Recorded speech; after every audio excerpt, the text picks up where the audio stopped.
everybody, and welcome to the All About Property live show every Saturday, where I come here every Saturday to talk about content from the group and relevant stuff that's gone on in the group. But last Saturday I missed off because I had a digital detox. I had a little break, and I've got two phones, so I've got a second phone. Let's grab the second phone. I've got a second phone that I bought, and literally it's got no apps on there. It's got no WhatsApp, it's got no email, it's got no social media, nothing. It's just literally a camera and a phone. So when I have a little digital detox, I can put this particular phone down that I'm recording this on there and just switch off. Because the problem is, if you've got your phone, quite often if you spend time with the family and you've got your phone and things like that, you can't help it. It's unconscious. You end up checking your phone or going into your phone without you even consciously doing that. So I don't want to have that there. I want to have a little detox at least once a month. Every week after 12 o'clock, I do my live in my own group, and I switch off from now up to the evening with the family. But once a month, I have at least 24 hours bare minimum to 2 days digital detox, and I'll explain the benefits in that today. So it's a little bit different today's live show. It's going to be a little bit more about your mindset and refreshing yourself. So I'm Harvey, I'm a remote property investor, and as I was explaining, it's so important to get them resets and get that focus. Today, there's a guy I've done some training with and some studying with, and he's a brain coach. He's my brain coach. His name is Jim Quick, and he gets you to think quicker, read quicker, get a better focus and be more productive. So a performance brain coach. And the thing in today, he says, today we're running into a thing called digital dementia. We're outsourcing everything to our phones. So our to-do lists are on our phone, directions are on our phone, everything's on our phones today. And what's happening with this, when you're studying, more and more people are getting Alzheimer's and problems at a later age. And this is massively linked to it. More and more people getting overwhelmed. There's more people that initially, as well as more people suffering with mental health problems than there ever has been in the world. And first of all, with a cynical hat on, I was thinking to myself, is this because it's just more easier for people to admit that today? Like you rewind back 20 years ago, like especially in the UK, it was like that very stiff upper lip, suck it up. You had to sort of, what's the word with it? You kind of hid that away, which a lot of people still do today. There still is a massive stigma around mental health. But today it's a lot more easy to admit. Also today, with my cynical hat on, it's a lot easier for people to claim benefits because you can't actually prove it. There's no scan, like if you said you've got a broken arm, you need to claim sick benefit. They scan your arm. If there's no break in it, they're like, okay, it's not broken, you can use it.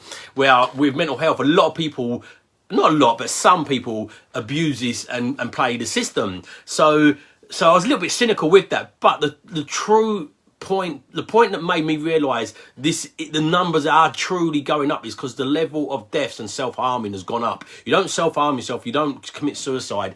It just for the before reasons that I've said, just to because more people can admit it, it's easier to admit today, or you want to claim benefits. That's the real problem. So that has gone up in children and in adults. And when you look back and you study this and see what's the big change? We're living better than we've ever lived before. In the first world countries, we live better with more abundance than we ever lived before. Like today, the average person lives more abundantly than kings lived like 200 years ago. So why is this? Why are people today feeling more anxious, more overwhelmed, more stress problems, more suicides, more self-harming than there's ever been in history, when we've got more abundance, more shelter, more food, more availability to TVs and all these different gadgets that really help us?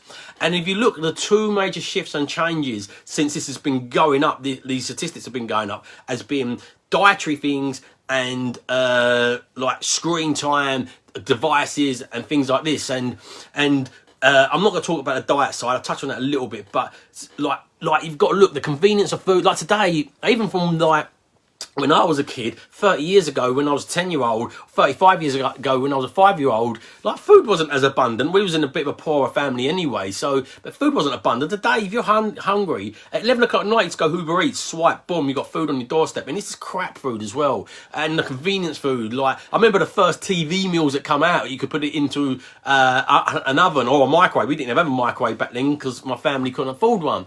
But it's crazy, like the food and the consumption of what people put in them members have a massive effect on their well-being, their performance, their focus and everything. But then I'm not going to talk about that too much, but it's a massive input.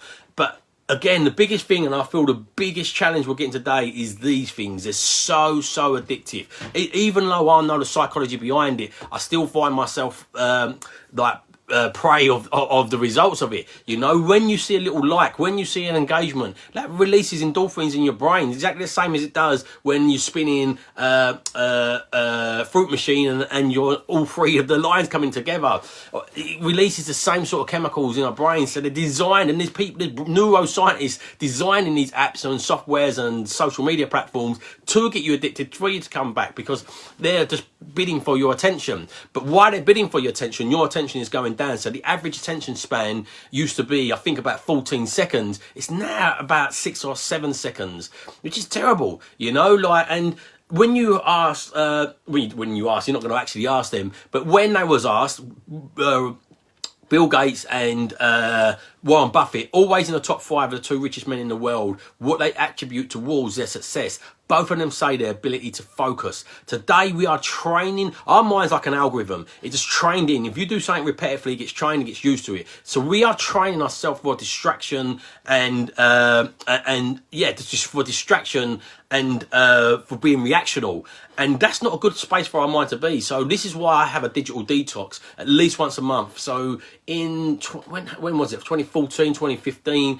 I had a burnout, and it was my 3rd one. This 3rd one wasn't as bad as the first 2, but I learned from the first 2 and managed myself out of that really quickly. But then I was like, it still has happened again. So I need to do something different again. So I started doing some mindful practices, and I set myself a target then. So it must be about 7 years ago. I set myself a target then to have monthly breaks. So I have a break once a month, whether that's going just literally a 15-minute drive around the corner to a spa hotel, just to have a monthly break and put my phone down, put everything back down, detune from social media and emails and digital world. Or if that's going for a holiday, I went on my honeymoon for 2 months, you know, and that's one of my goals behind setting my business up, so I can run it from my phone. Because when I do go, if I go away for a week, and I go away monthly, I can't put my phone down for a whole week because I'm going away so regular. But if I go away for a week, I will pick at least 2 or 3 of those days at that week to put my phone down and completely detox from that. I went away last weekend to Peppa Pig World, and Friday after about midday, I'd done a clubhouse room. I put my phone down and I didn't go back on my phone until Monday evening. So I had 3 straight days, and we're back to getting our breaks now. Last year, COVID got in the way of my monthly breaks. And as I said, they don't have to be majorly expensive. I remember one year we went on Skyscanner, me and my wife. I got I think it was £34 or £36 for 2 flights, and this is 2 flights to Copenhagen. We went to Copenhagen. We got a hotel for 2 nights for I think about £80, or was it just over £120? It wasn't nothing megally expensive. We went to Copenhagen for the week for 2 days. It wasn't a weekend. I think we went on a Sunday. That's why the flights was cheaper. But yeah, we went away to a nice city break.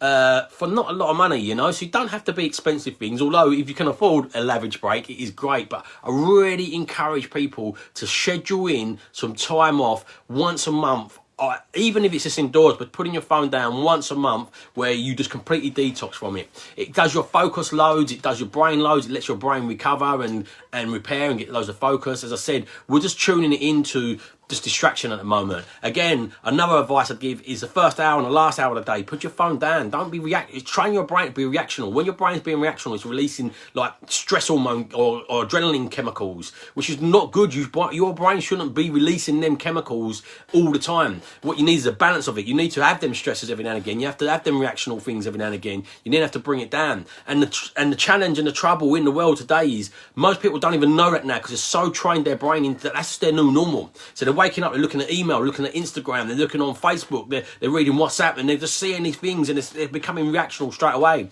the last thing they do at night is they do the same.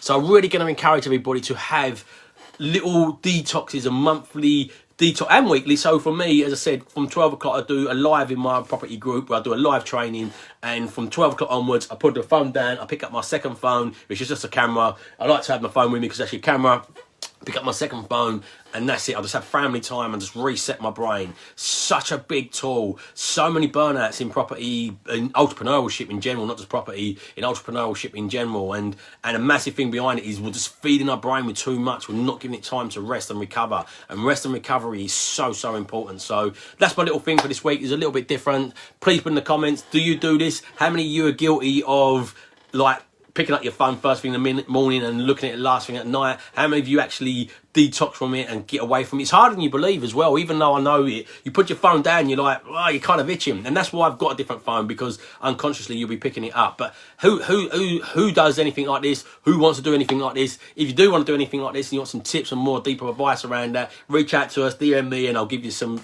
like guiding tips and things that have worked for me for you to try. But remember, if you don't evolve your ideas, you're never going to live on your own terms. So evolve your ideas, live on your own terms. This is all about property live show. I'll be back next week around 11 o'clock. My wife's playing hockey again at the moment, so the times might fluctuate, but I'll be here every week doing a live about stuff that was in the group. This week's live was a little bit different because I thought it's quite an important subject. Thank you, everybody. Have a fantastic weekend.